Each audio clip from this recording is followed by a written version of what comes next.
تو ہم پریشانیوں کی زندگیوں میں پڑ گئے ہیں اس لیے کہ نفس کی خواہشات پوری کرتے ہیں. تو نفس کی خواہشات پوری کر کے گناہ کر کے اللہ کی سرپرستی میں نکل جانا یہ کہاں کی عقل مندی ہے؟ اور گناہوں کو کر کے کہاں کا سکون ملتا ہے؟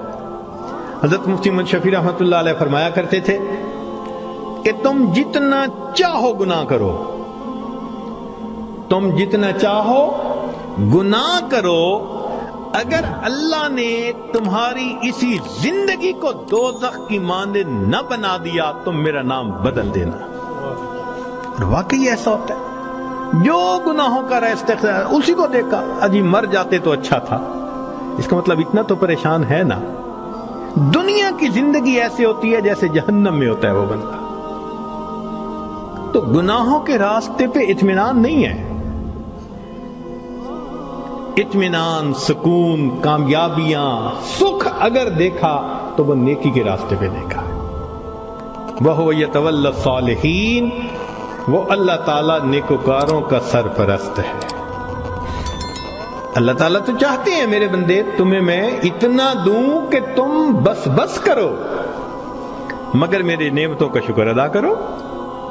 ہم نعمتیں لینے کو تو تیار ہیں، شکر کرنے کی فرصت نہیں، نماز پڑھنے کے لیے فرصت نہیں. اللہ نے فرمایا کہ تم غیر محرم سے نظر کی حفاظت کرو، میں عبادت میں لذت عطا کروں گا. نظر کی حفاظت نہیں ہوتی، دعائیں مانگتے ہیں اللہ نماز کی حضوری عطا فرما دے. نماز کی حضوری کیسے ملے گی جب اس کی شرط ہی پوری نہیں ہوئی؟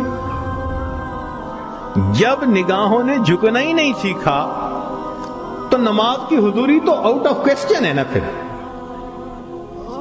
تو ہم سوچیں کہ ہم خود بخود پریشانیوں کے راستوں پہ چل رہے ہیں، کانٹوں کے راستوں پہ چل رہے ہیں اپنے نفس کی خواہشات کی وجہ سے.